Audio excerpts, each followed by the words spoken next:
Good afternoon, everyone. Hi, this is Anita, Talks History and Genealogy, and I'm glad that you could join us. Don't forget to hit that like and subscribe, share, and don't forget to comment if you have any questions. And also, before I start, I want to, just give my little disclaimer that whatever I'm saying here is my opinion um, and my expertise that I draw on from uh, researching and documenting my ancestors for at least the last, for more than 30 years. Um, and for the books that I've written 7 books. All of them are available through either Amazon, they're available through Barnes and Noble, and several other outlets. And they're also available through me if you want a written, if you want a signed copy.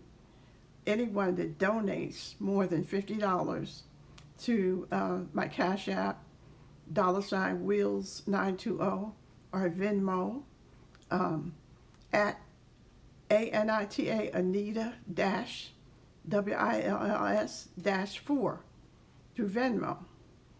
And once you do that, and you let me know, and then I will sign and make sure that you get a copy of one of the books that you choose. And we have other merchandise coming up too. So please continue to support and share my network.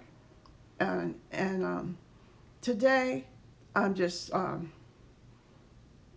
to talk about, I like to talk about how nothing is new under the sun. So I go back and, and make a historical, reference, but it has to do with the fact that history continues to repeat itself here in the United States of America, or the United Snakes of America.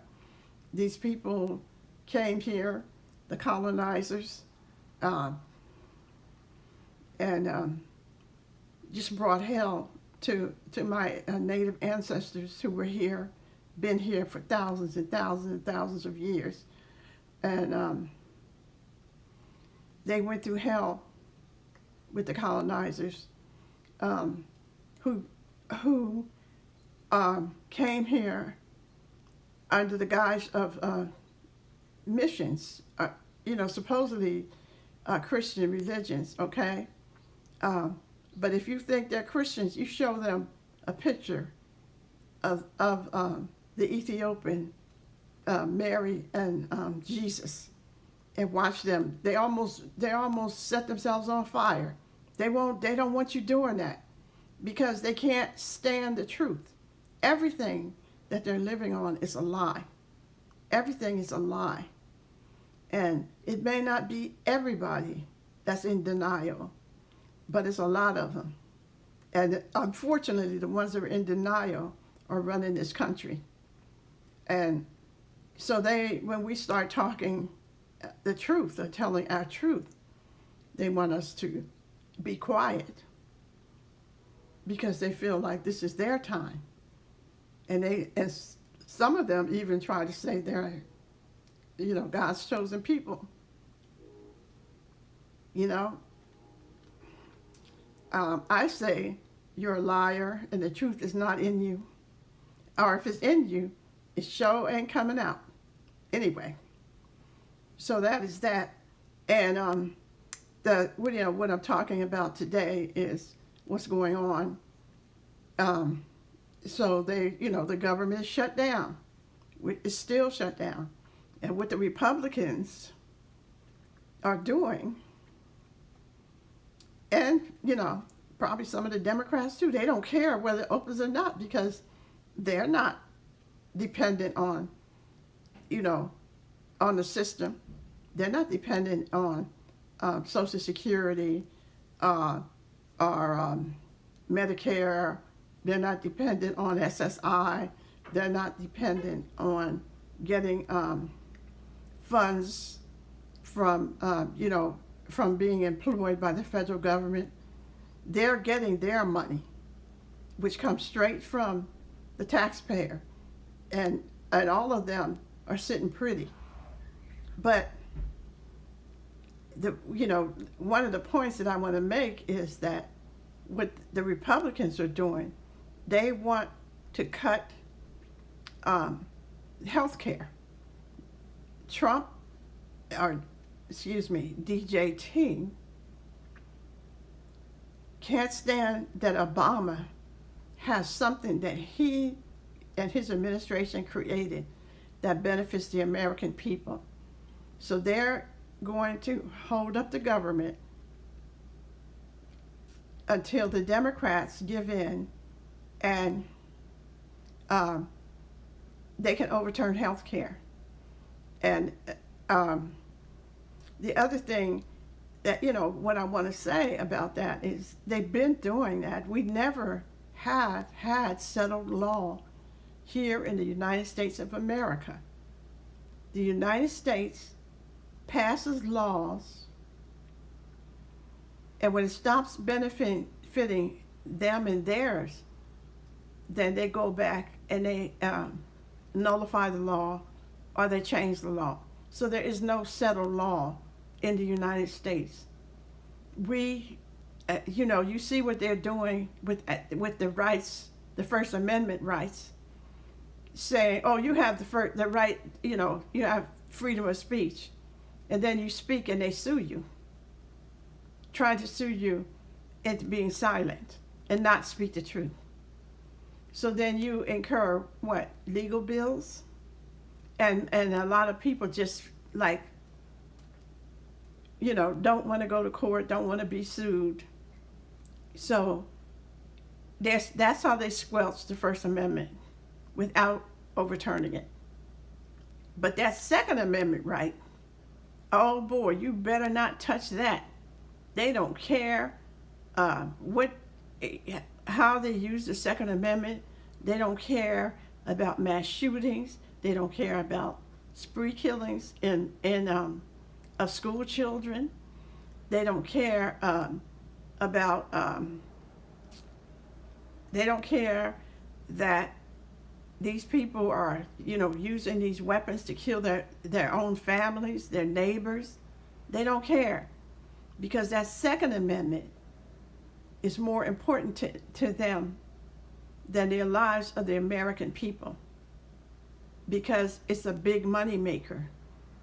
And the reason it's a big money maker, the gun manufacturers, they are, billion-dollar corporations. They not only sell weapons to here in the United States, they have gun manufacturers here that sell weapons all over the world. They're giving weapons to Israel. They're giving weapons to the Ukraine. It's big business. Weapons of mass destruction are big business. That's the Second Amendment, which they're not willing to touch. But they will F with our First Amendment right to tell the truth, and try to intimidate, those who speak the truth into silence. That's nothing new. That is nothing new. After the Civil War, there were laws passed, the slaves were freed. But after Lincoln was assassinated, and then, this other president came in to power, and so, I, looked through the records and stuff, and I'm looking for my ancestors. Where were they after the Civil War? And then I saw all these names that were familiar, some of my ancestors. And come to find out that what it was they were arresting the slaves, the newly freed slaves. They were all in a work camp. It was a concentration camp. And they had arrested them for loitering. And it was called Rich Land, and it is in South Carolina. I think it's Calhoun or Orangeburg County.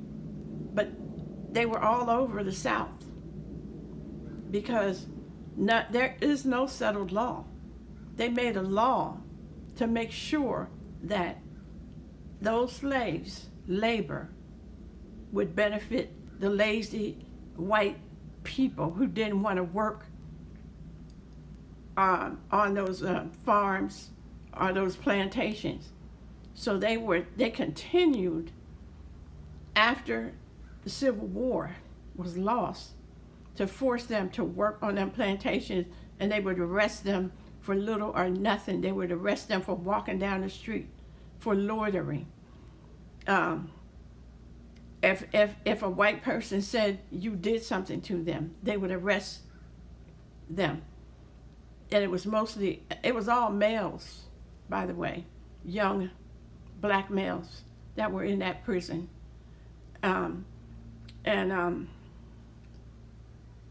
So nothing changed after the Civil War for these formerly enslaved people, because they would come in with the Constitution. They wrote this Constitution, but they're always adding amendments to the Constitution.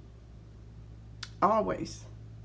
But all those amendments have to do with it's making life easier for those who are predominant. This is a white male hierarchical system.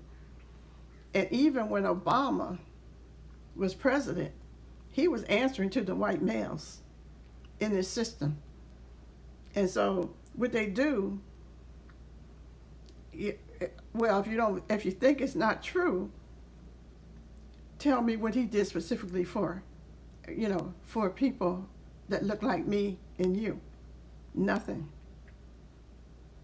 But Trump don't have a problem doing something that benefits him and his. He don't have a problem doing that, wiping out DEI, firing mostly African Americans, talking about he doesn't want African Americans in the military. There's too many of them, too many African Americans, too many gays, too many women, too many trans people, and so he didn't have a problem getting rid of them, but they have a problem when we're talking about our rights.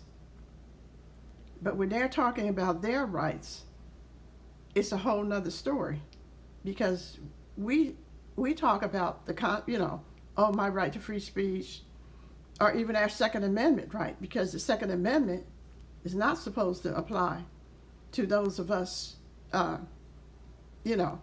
to African Americans. That's for white folks who have always been able to walk around and kill us. And I'm talking about long before there was a Revolutionary War. When they came into this country, they brought weapons to kill the natives.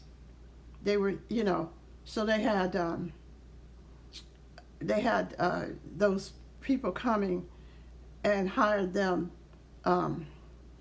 to hunt down and kill the indigenous people of these lands. This is the history you're never going to be taught in school. They were scalping the men, women, and children, and they got a bounty for the scalps of the native people of these lands, and they have no shame. And again, whatever they're doing is not godly. Has nothing to do with God. Has nothing to do with a God of light and love. They may be worshiping something, but it's not a God of light and love. There is no God that tells you that you have the right to take somebody's life and that you're going to heaven and you're the chosen ones. Who chose you? Because that's whatever that stuff you're doing is demonic, satanic. It is not the God of love and light. You know, the God, the teachings of Christ, Christ who was a Prince of Peace and Emancipator. You know that Christ, the brown fella. Anyway, so what's going on now is that Trump, the government is shut down. Trump is about to start a war. I don't know if he's decided whether he's going to start one in Iran or Venezuela, because it's not really Trump. You know, Trump is just the figurehead, but he's got his little, you know, his folks in the background that are calling the shots, and they're trying to see who is the weakest nation that they can attack, who has something they want, because Venezuela has oil that belongs to the people of Venezuela, and America is coveting their oil, their mineral wealth, that just like they always have here in the Americas. They covet what was given to the indigenous people by Creator: gold, oil. You know, they covet these people's lands, and they're willing to go over there and kill them off and do what they did here, you know, and in other places in the Americas, and do what they're trying to do in Africa, what they did in Australia. It's the same old playbook. If you think we're unique, then you need to go, you know, do some research, you know, even Google it. Google will tell you what's going on, okay? And so this war that Trump is talking about starting, who's going to fight it? As I mentioned, he doesn't want, he said there's, you know, too many black people in the military, too many women, too many gays, too many trans people. Who's going to fight his war? It's not going to be the immigrants, because he got them in Alligator Island or wherever that is in Florida. Unless he's going to tell them, oh, you can come out if you fight for us. But most of them there are sick. They're not in any condition to fight anything. They're going to put out a call? You know, he gave Argentina like $40 billion. Maybe Argentina will send some soldiers to fight in Venezuela. I bet you that none of his grandchildren or his sons or daughters will go and fight. None of them. And I bet you that we, the people here in these United States who are being oppressed, that we're not going to send our babies to go to die in another imperialist war. Why would we do that? So I want us as people of color to be careful, because what they're doing with the sweeps, sending the military into the cities, is trying to arrest our young people, you know, put them in prison. Not just in the county jail, in prison. And then go to them and say, okay, we'll let you out if you join the military. Then we'll drop the charges against you. That's what they did during Vietnam, the Vietnam War. I know, you know, a lot of my friends wound up going to that horrible war under those circumstances. They even allowed young men as young as 16 to sign up and go from our community. And they came back with PTSD. They came back sick from they were dropping Agent Orange on the vegetation in Vietnam. And our soldiers, many of them, were sprayed with Agent Orange and have died from cancerous tumors. One friend of mine who had cancer, got cancer from Agent Orange. He got married and had a son, and his son had cancerous tumors too. So that Agent Orange was messing with dude's DNA, so that his children were also being born with tumors and cancer. And yeah, I'm describing how horrific it was, because I want us to understand that they're about to try to do the same thing in Venezuela, another jungle like Vietnam. And you best believe it's going to be guerrilla warfare in Venezuela. And they know the terrain, and we don't, or our people don't. And he got to be stupid for him to drop a nuclear bomb on Venezuela, since he wants the oil. Why would you do that? That's kind of stupid. But then again, DJT didn't even serve in the military. None of him nor any of his ancestors were in the military. He got 5 deferments. What does he know about fighting a war or being in the military? Most of the generals have quit, have left, retired. They're not stupid. They're not going to fight a losing war. So he got some incompetent people to declare a war. Supposedly. We'll see. I mean, even worse than going to Venezuela is going to Iran and starting a war there. But they may find a smaller country to go to, because he's trying to make himself look like a big dog. So they'll find some little small country that's not able to fight back, because right now they're, the naval vessels that are in the Caribbean are killing fishermen they kill fishermen from Trinidad and Tobago. And they claim that they killed some from Venezuela.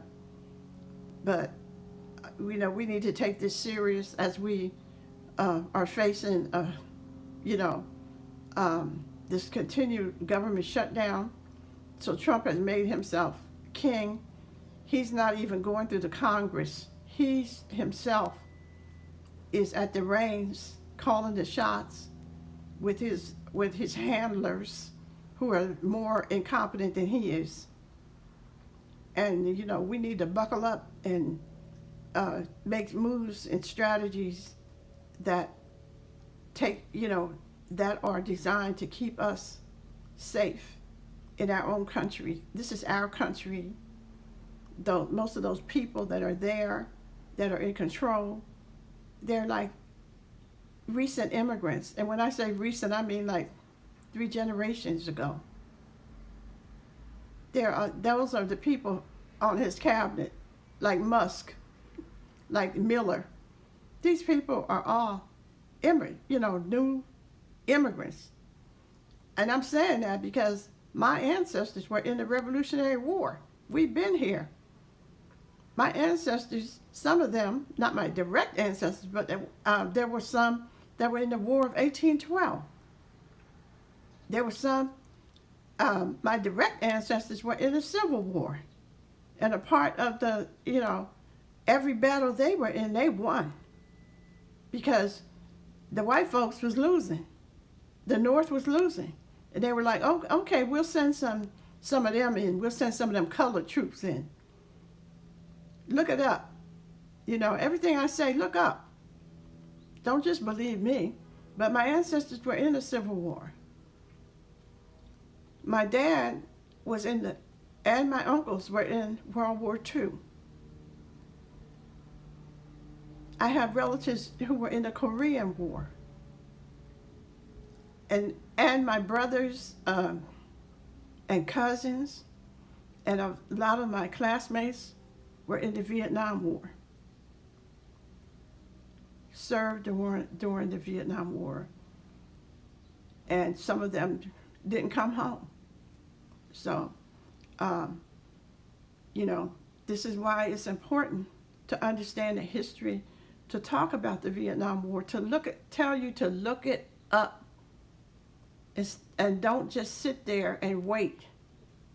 Look it up. Be knowledgeable about the history. And what they're trying to do now is take us back, take the country back, because, like I said, there's no settled law. So they're overturning all the laws and the protections that we fought for.